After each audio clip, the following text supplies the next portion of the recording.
Queen es una de las bandas más legendarias de la historia, conocida no solo por su música, sino por su integrante Freddie Mercury, quien posee una de las personalidades más excéntricas que se hayan visto. Razón por la cual organizó una de las fiestas más salvajes de las cuales se tengan registro. Hoy hablaremos de Sábado de Noche en Sodoma, la mejor fiesta de la historia. Mi nombre es Eduardo Rivas y bienvenidos a un video más por una persona más, un canal sin presupuesto y donde estaremos hablando de cosas que aún no estoy muy seguro si se permiten en YouTube, pero aquí sigue.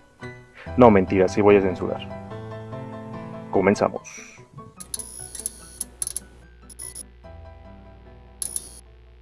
Para comenzar esta historia nos remontaremos a principios de los años 70, cuando en Londres se formaba una banda de rock de nombre Queen, integrada por Freddie Mercury, cantante, pianista e imagen de la banda, Brian May, el guitarrista,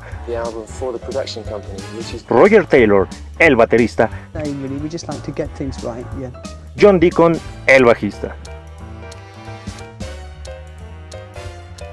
La banda tuvo un éxito que la elevó a estatus de leyenda. En poco tiempo tuvo el mundo a sus pies y hasta la fecha mantiene su popularidad a niveles inimaginables. Pero hoy no estamos aquí para repasar su extensa carrera, así que vamos directamente a lo que nos importa, los excesos de Freddie Mercury. Todo sucedió un 31 de octubre de 1978, y ojo que ya se van a cumplir en unos días 42 años, así que fiestea mientras eres joven, porque la mitad de los que estaban ahí ya están muertos, así que ojo con ese dato. En ese entonces, la banda inglesa estaba llegando a su máximo apogeo, y Freddie Mercury pensó en hacer una fiesta a lo grande para festejar el lanzamiento del próximo disco de la banda, titulado Jazz. Además de usar esta fiesta como estrategia publicitaria para llegar a más gente en los Estados Unidos, país donde no eran tan conocidos como en el Reino Unido. La fiesta fue organizada por Bob Gilson, publicista de la banda, para la cual destinaría un presupuesto de 200,000 libras. Obviamente no se respetaría y terminaría siendo más, dado que la idea era hacer una fiesta suficientemente grande y sin restricciones. La fiesta se llevaría a cabo después de su presentación en el Civic Auditorium de la ciudad de Nueva Orleans, y tendría lugar en el Hotel Fairmont. Se utilizaron cerca de 50 árboles muertos para ambientar el hotel acorde a las fechas de Halloween, dando un ambiente de película de terror. Freddie Mercury había invitado 500 privilegiados, por los cuales incluso llegó a enviar aviones privados que fueran a recogerlos si es que estos presentaban algún problema para llegar. Entre los invitados había estrellas de rock, de cine, periodistas y amigos cercanos al cantante. Y bueno, toda la gente exitosa de aquellas épocas. En la entrada eran recibidos de la manera en que a todos nos deberían de recibir, como príncipes. Y también con enanos hermafroditas que ofrecían cocaína en bandejas de plata que llevaban atadas en sus cabezas. Además de esto, ponían a disposición de los invitados toda clase de disfraces, que iban desde máscaras hasta lencería. Al ingresar al salón principal, la elegancia se hacía notar, ya que Mercury no escatimó en ofrecer a sus invitados alimentos y bebidas de la más alta calidad, como ostras, caviar y champán. Todo esto ofrecido por camareros que por supuesto estaban desnudos. No veo motivo coherente de por qué, pero lo estaban. Las excentricidades no se quedaban en eso. Dado que la fiesta contaba con magos, bailarinas exóticas, drag queens, encantadores de serpientes, tragafuegos, strippers transexuales, mujeres con sobrepeso en tanga fumando cigarros por...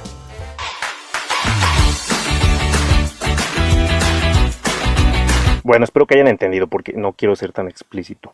Y si todo esto te aburría, podías ver el show de modelos peleando en bañeras llenas de hígado crudo.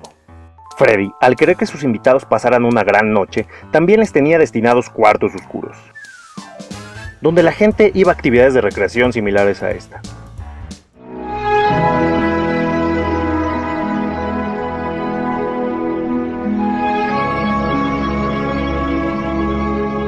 Según asistentes, Mercury dijo lo siguiente: la mayoría de los hoteles ofrecen servicios de habitaciones a los huéspedes. Este les ofrece servicios de labios. Aunque se dice que entre más viejas hacía la noche, los cuartos oscuros dejaron de ser frecuentados y pues la gente tenía sexo en público a plena vista de todo el mundo y básicamente era otro show más.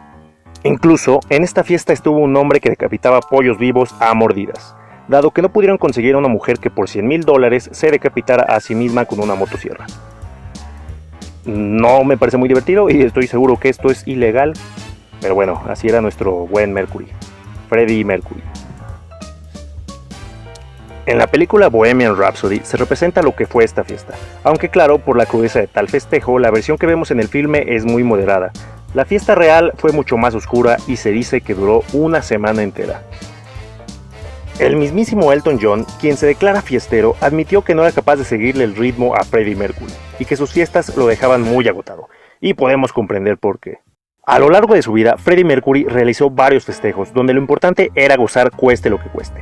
Él decía que vida solo hay una, por lo cual debía vivirla al máximo, jamás privándose de hacer nada. Si quería hacer algo, lo hacía. Fue un individuo que representaba totalmente aquel dicho que dice sexo, drogas y rock and roll, y quien vivió la vida al máximo mientras la tuvo en sus manos. Sin duda estas anécdotas solo acrecentan la leyenda y figura que este fue. Figuras del medio artístico que presenciaron estas fiestas aseguran que fiestas así ya no se repiten en la actualidad. Y algunos otros dicen que solo son mitos y exageraciones, pero digo yo, si eres millonario y ya te echaste a todo el que quisiste o la que quisiste, o básicamente ya tuviste todo entre tus manos, veo bastante factible que por aburrimiento experimentes con enanos o viejitos que practiquen felaciones. Porque también eso dicen, que puedes estar muy tranquilo acá viendo la pelea en hígado crudo, y podía llegar un anciano a ofrecerte sus servicios, pero bueno, ¿quién soy yo para afirmarlo? Yo no nací en esa época. Bueno, supongo que venimos a probar cosas nuevas, a saborear lo dulce y lo sabroso, a no tener miedo de tragarte todo lo que la vida te pone hasta el fondo de la boca. ¡Wow! Nunca lo había visto de ese modo. Gracias, señor Herbert. ¿Pero no es arriesgado probar cosas nuevas? No, Chris. Y esta fue la historia de un sábado de noche en Sodoma. Aunque obviamente no intenté imitarlo porque así se contagió Freddy de SIDA. Y se murió. Y esto fue todo por el video de hoy, espero que les haya gustado, y si es así, aquí les dejo este botón rojo que es para suscribirse, y si pueden y quieren, activen la campanita, que ando investigando si sirve para algo, y nos vemos en la próxima con una historia más. Chao.